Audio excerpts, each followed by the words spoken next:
보니까 건물 새끈한 건 사실인데, 여기는 이제 독일의 함부르크.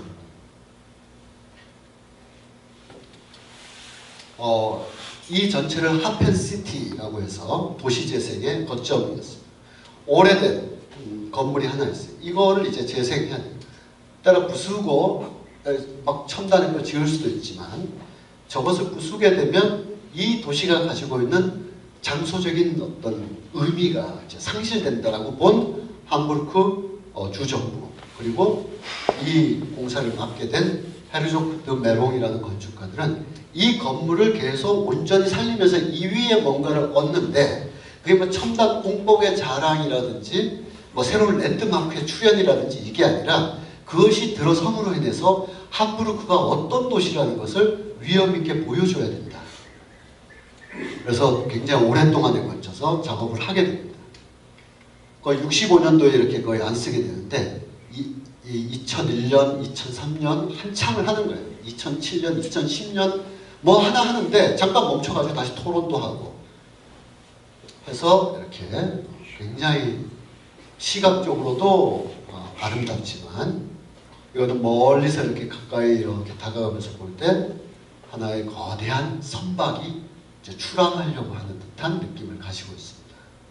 왜냐하면 함부르크는 지금 상하이라든지 암스테르담과 뭐 비교 지수에 따라서 다르지만 세계 화물 물동량 1위, 2위를 다투는 세계에서 가장 큰 항구 도시라고 할 수 있습니다. 지도를 펴놓고 한번 상상해 보십시오. 독일의 북쪽에 함부르크가 있어요. 저 베를린으로 가고, 체코 프라하로 가고, 부다페스트로 가고, 심지어 러시아 모스크바까지 가보겠습니다. 이 내륙 사람들 화물을 보내거나 미국에 배 타러 가려면 어디로 가겠습니까? 함부르크로 가는 거죠. 유럽의 문이 바로 함부르크입니다. 물론 요즘은 이제 철도나 이런 게 있지만, 배 타고 다니던 시절부터 지금까지 함부르크는 세계 관문이었습니다. 그러니까 만약에 아르헨티나에서 또는 우리나라에서 막 컨테이너 선이가 뭐 석 달씩 걸리잖아요. 그래서 저기로 가는 거예요. 쫙 가서 새벽 1시, 2시에 저 도시를 싹 가까이 가는데, 저 도시에서 저 건물이 미묘하고 아름다운 빛을 발하면서 번쩍번쩍하고 있을 때, 야, 함부르크에 다 왔다, 이런 생각이 들지 않겠어요?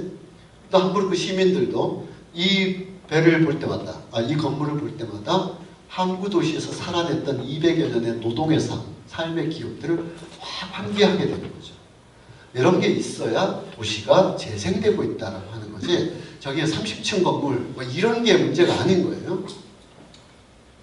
그 다음에 아까 얘기했던 루르 지역으로 간다라는 건 이런 겁니다. 독일의 서쪽 지역에 가면 루르 강이 흐르는데, 그 루르 강을 따라서 여러 공업 도시들이 형성되어 있습니다. 디스브루크, 에센, 샬케 공사가 있는 겔젠키르헨, 이런 도시들이 있어요. 거기에 19세기 산업혁명은 물론이고 2차 대전 이후에 도시 재건과 라인강의 기적을 할 때 엄청난 노동과 산업이 일어났어요. 우리 파도 광부라고 할 때 그 광부 아저씨들께서도 다 거기를 가는 겁니다.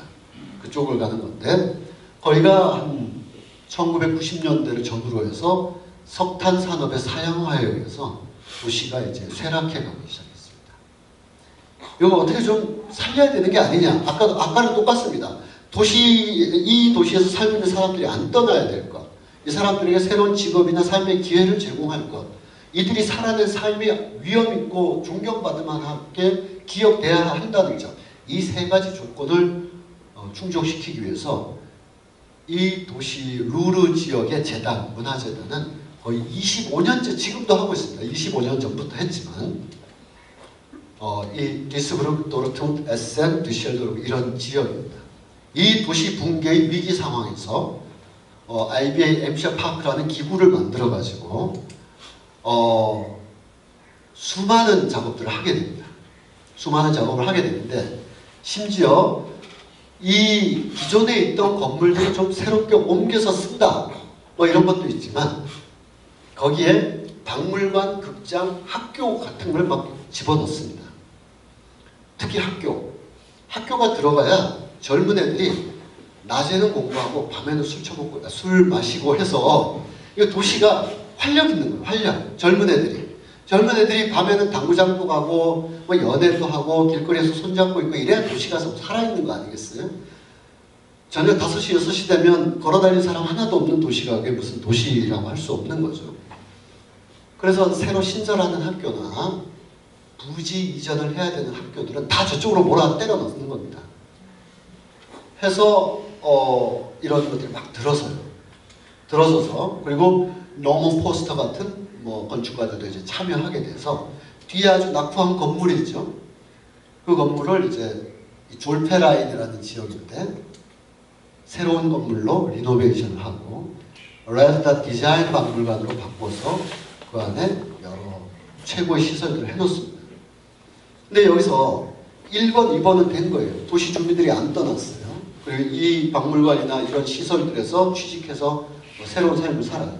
3번은 뭐냐 하면 여기는 루르 지역 일대의 역사 기억 박물관입니다. 여기가 어떤 지역인가? 그리고 이 입구나 이런 데 보면 정말 가장 밑바닥에서 가장 힘들게 일을 한 사람들의 조상화와 이름들이 쫙 이렇게 있습니다. 단순히 뭐 이런 사람도 우리가 기억해 줄까 이게 아니라 이런 사람들이 이 도시의 주역이기 때문에 그리고 이 석탄 역사 박물관에 가면 루르 지역이 언제 기원전부터 언제 형성돼 가지고 3층부터 와서 밑으로 딱 오게 되는데 그냥 단순히 자연사 박물관 줄 알고 갔다가 쭉 내려오다 보면 길거리에 보이는 할머니 할아버지가 다 달라 보이는 거예요. 야, 이런 역사를 살아내신 분들이구나. 거기는 막 처참한 작업 환경, 비인간적이고 억압적인 정치 환경, 거기에 맞서서 열심히 일하는 것은 물론 노동운동을 통해서 저항하고 이겨내고자 했던 노력들, 거기서 이제 피를 흘린 기억들 다 기억하는 거죠. 그렇게 기억을 해야 된다.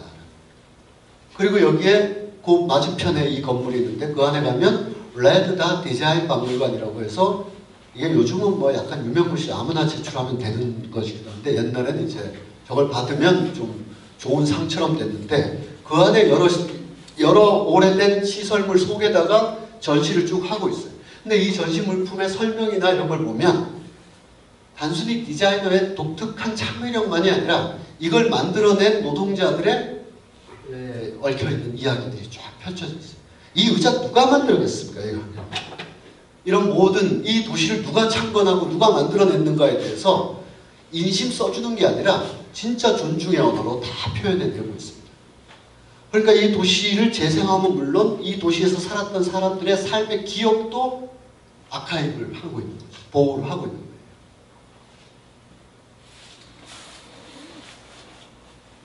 이게 관광객 아니잖아요. 관광객이 스케이트 들고 다니진 않을 테고 주민들이 안 떠난 거죠.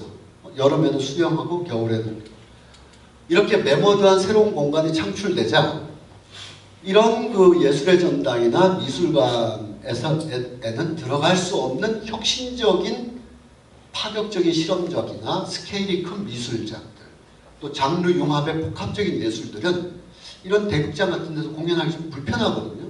근데 이런 데서는 이제 되는 겁니다. 여기가 미술 전시관이 여기는 신성한 제의를 지내는 야외 제의장입니다.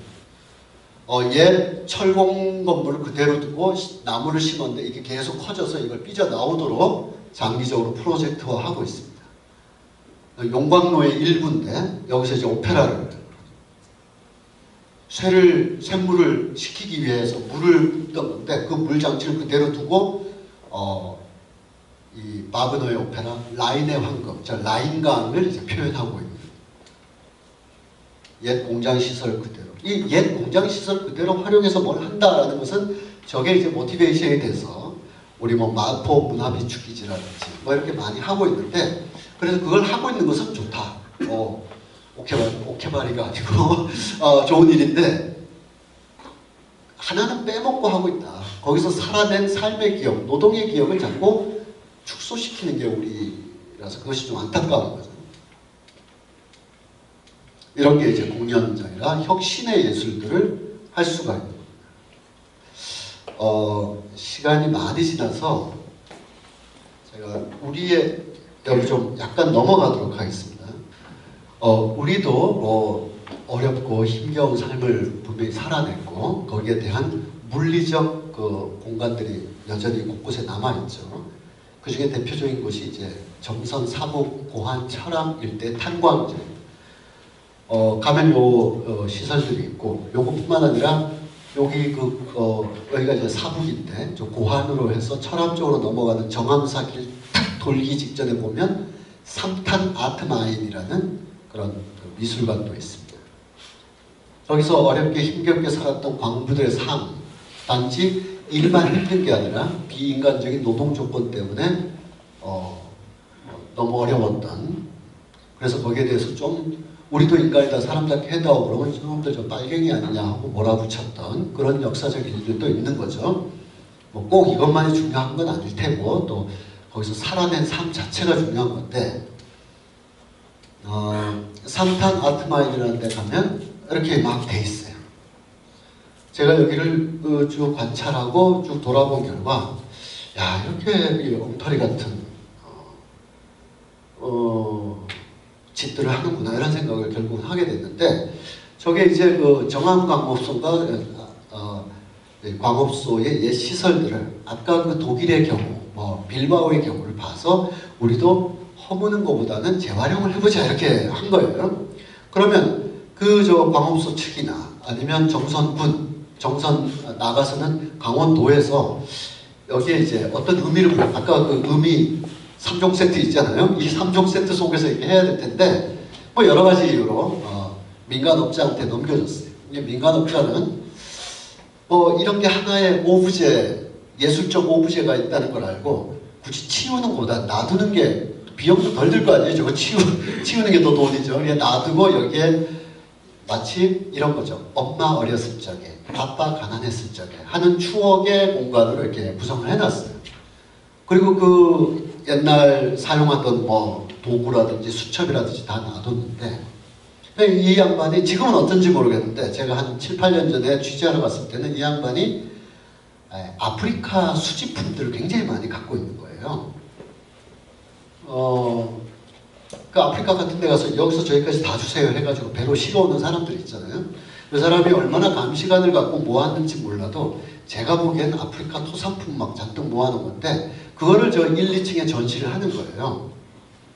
근데 이 소중한 노동의 기억, 삶의 기억이 있는 곳을 민간 박물업자도 아니고 무슨 사업가 비슷한 사람의 취미생활의 영역으로 줘가지고 여기가 옛날에 어렵게 일하던 탄광촌이에요 라고 하는 정도의 감상주의로 적당히 이렇게 꽃 같은 거 놓게 한 다음에 자기가 수집했던 수집물들을 이렇게 여기는 아프리카도 어색하고 그걸 여기다 놔야 되는 이유도 어색한데, 어쨌든 수많은 사람들의 그 극단적인 삶이 살았던 곳을 한 개인 수집가의 취미생활 공간으로 넘겨준 이유가, 이렇게 하면 관광객이 많이 온다라는 거죠.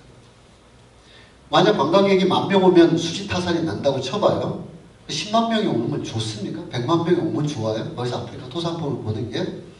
그건 공공적인 것이고, 사람들의 삶의 기억이라는 것은 누가 전적으로 전혀 해석할 수 없는 것이기 때문에 재원이 들더라도 전문가들과 함께 그 공간에서 탄광의 역사, 거기서 힘겹게 살아냈던 삶의 기억을 보호하고 존중하는 공간으로 활용했었어야 됩니다. 근데 이건 넘겨버린 거죠. 그리고 났더니 뭐 이런 도시, 여기 철암 4년 전의 풍경입니다. 4년 전보다 좀 나아졌는데, 왜냐하면 강원도를 한 바퀴 도는 오트레인이라는 그 기차가 철암에서 내리기 때문에, 그 기차가 만약 낮 12시에 내린다 그러면 11시 반부터 철암에 할머니 할아버지들 다 나와서 나물도 팔고 뭐도 팔고 막 순두부도 들어가서 먹으면 기차 시간 아까우니까 그냥 들고도 드시고 뭐 해서 지역 경제 조금 낮긴 낮습니다. 그렇지만 어쨌든 낙후한 상태로 머물러 있어요. 만약 조세희 선생님 같은 분이나 아니면은 황재형 같은 분들이 그냥 예술적 소재를 찾아다니는 독특한 스타일리스트가 아니라 자기가 소설과 사진으로 또 갖고 있는 능력, 그림으로 이 국가가 기억하지 않는 이 삶들을 내가 기록해야 되겠다 하는 분들이 없었더라면 그냥 저기는 살만한 곳이 못 되는 이런 거죠. 그러나 조세희, 황재형 뿐만 아니라 여러 사람들의 노력과 이런 것에 의해서 이곳에 사는 사람들이 지저분하고 게으르고 낡고 더러운 사람들이 아니라 삶의 작업 환경과 마을 환경이 그래서 그랬을 뿐 어떻게든지 살아내기 위해서 가족들이든 또 부부 사이든 헌신의 힘을 다해서 서로 소박한 꿈과 삶의 미래를 가꾸고자 했던 사람 사는 삶의 터전이었다는 걸 다 기록하고 남겼던 거죠.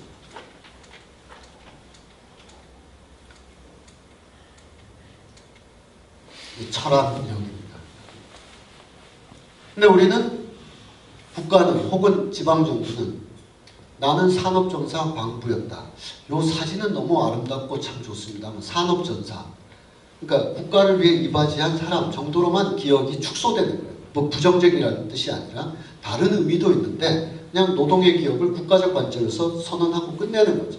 그렇지 않은 다른 해석과 표현도 모여야 저 삶 전체가 구성이 되는데 한 측면만 강조가 됩니다. 그런 다음에 여기에 다른 나라들은 미술관을 넣어서 어떻게 한다, 일단 관광객은 나중에 와도 되고, 도시 주민들이 안 떠나야 된다. 그래서, 웬걸 우리는 여기에 카지노를 싹 집어넣어서, 가보신 분은 아시겠지만, 겁나는 도시, 두려운 도시. 저 카지노 뒤로 하이원 리조트랑 스키장이 있어서 스키를 타보고, 5,000원으로 입장을 할 수 있어서 들어가 봤지만 저와는 다른 세계인 것 같아요. 내려오면 이제 고한읍, 사북읍으로 가는데 내려가면 이제 전당포 쫙 이렇게 있는 거죠.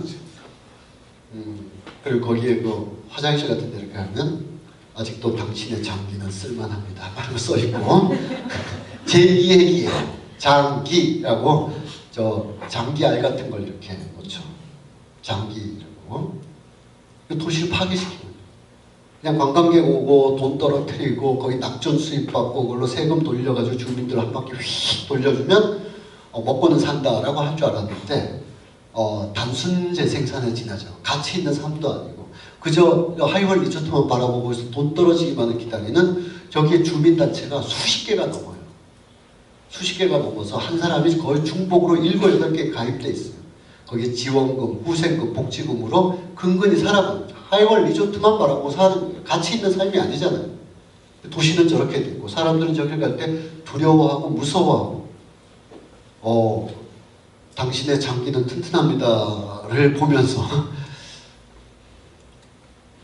이게 우리의 오래된 낡은 기억들 정말 좀 더 가치 있게 의미 있게 재해석을 수십 번 수백 번 해도 모자랄 이런 삶의 기억에 대해서 훼손하고 왜곡하고 안 가르치고 해서 어린아이들이 내목한 채우라 그러면 이런 용어로 채우는 이런 속에서 정부 정책이나 도 정책이 어쩌면 카지노를 집어넣는 게 어쩌면 자연스럽다고도 생각할 수도 있습니다. 이걸 변화시키기 위해서 많은 노력들을 해왔죠. 경북 영주시는 제 고향의 사례라서 좀 그렇고 여기가 군산이라는 곳인데 일제시대 때부터 많은 지금은 좀 또 군산 GM이 또 흔들리고 있어서 어려움을 겪고 있지만 공업도시로 쭉 커왔습니다. 이 맞은편에 장항이 있어요. 장항. 장항을 멀리서 군산 쪽에서 바라보면 재련소 굴뚝이 하나 있어요. 여기가 장항이고 이쪽이 군산인데 희한하게도 장항에서보다는 군산에서 더 잘 보이는 장항 재련소가 있습니다. 저게 일제시대 때 만들어졌고 나중에 국가 재련공장이었다가 LG로 넘어갔다가 현재도 LG 소유지만 활용은 안 하고 있습니다. 그래서 LG에서는 90년대 후반에 저걸 허물고자 했었어요. 근데 군산 장항 사람들이 저게 마치 해인사의 8만 대전경이라도 되는 듯 온 주민청원과 노력과 또 지역 국회의원에게 찾아가서 저거 허물지 말아야 된다. 그래서 그 과정을 생략하고 어쨌든 LG가 연간 유지 비용 8천만 원 이상 1억 원이 들더라도 허물지 않는 걸로 해서 저렇게 지켜져 있습니다. 왜 그럴까요? 저 단순한 이 굴뚝 하나가 이 어려웠던 시절에 늘 바라봤던 삶의 중심원이고 타워이고 동심원의 핵심이었던 거죠. 우리 어렸을 때 거기 수학여행 갔어요. 아, 그러세요? 네, 그쪽 지역에 있습니다. 그러면 이 얘기가 어떤 의미가 되는지 다른 분들은 그냥 이해를 하시겠고 선생님께서는 어떤 정선지를 아실 것 같아요. 초등학교 때 거기 수학. 그래서 옛날에 아무것도 없는 동네라 해도 얘야 일어나라 집에 나갔다 하면 실눈 뜨고 그 기차역 바깥으로 보면 뭐 저 같은 풍기 같으면 그 시멘트 공장이 지나가게 돼요. 아무 고향에 온 것 같죠. 시멘트 공장이 삶의 랜드마크인 거죠. 장항 군산 사람들은 저 굴뚝이 고향을 상징하는 삶의 정서와 장소를 상징하는. 합천 사람들한테 얘기하는 거죠. 너희들은 8만대 장경이 있냐? 우리는 굴뚝이 있다. 누구도 없앨 수 없는 저런 것이 지켜지는 거죠. 저 안에서 이제 예술가들이 가서 장항에서 살았던 사람들의 기억을 소재로 삼아서 예술이 막 펼쳐지는 겁니다. 함창, 상주 함창 지역.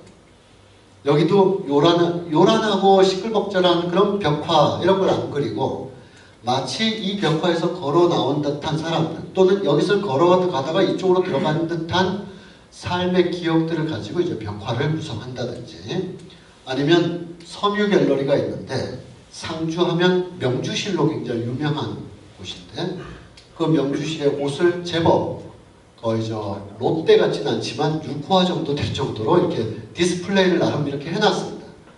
도시인들은 항상 위에서 내려다보면서 시골에 와서 이렇게 우월한 위치에서 마치 제3세계의 가난한 나라를 여행한 사람처럼 수집하고 평가하고 이렇게 하는데 예술가들은 이렇게 얘기하는 거죠.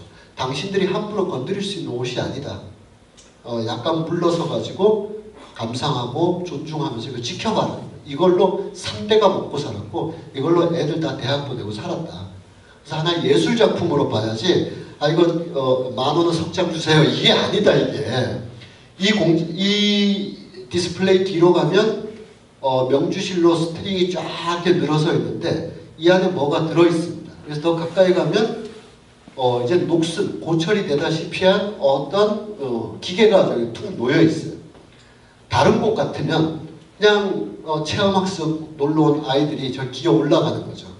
그래서 엄마 아빠가 이런데 기어 올라가면 안 되는데 사진 한번 찍고 내려오자 이렇게 해서 그냥 자기들의 취미생활과 여가생활의 대상으로서 그 삶을 훼손하거나 활용하고 있는 거죠. 그러나 예술가들은 구경만 하고 가까이 가지 마라. 함부로 만지고 함부로 이렇게 저렇게 얘기할 물건이 아니다.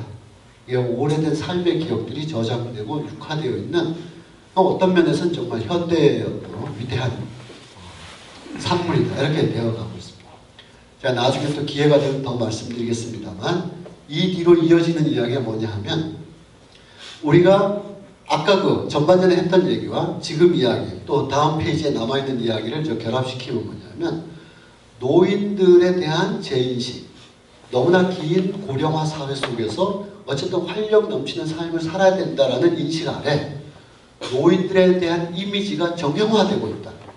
그 노인들은 친절해야 되고 옷 잘 입어야 되고 액티브해야 되고 주민센터에 가서 인문학 강좌 들어야 되고 라는 식으로 점점 정형화된 패턴으로서 일종의 새로운 소비시장이나 새로운 중산층 시장을 열고 있는 방식으로 노인들의 삶이 이해가 되고 있다.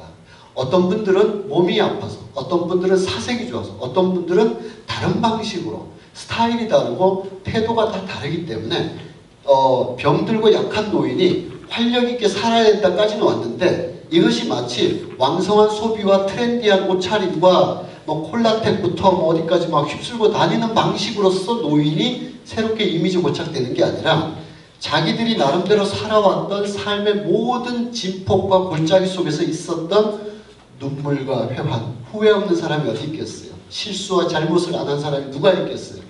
모두가 자식들을 위해서 헌신했겠어요? 어떤 사람들은 자식 버리고 다니기도 했죠.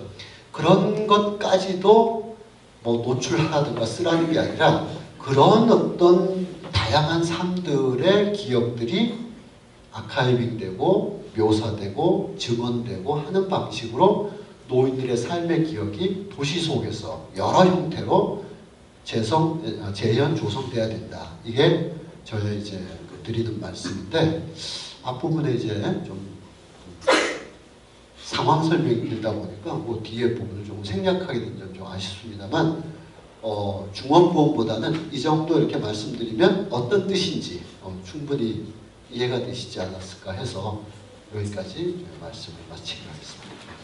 감사합니다. 고맙습니다.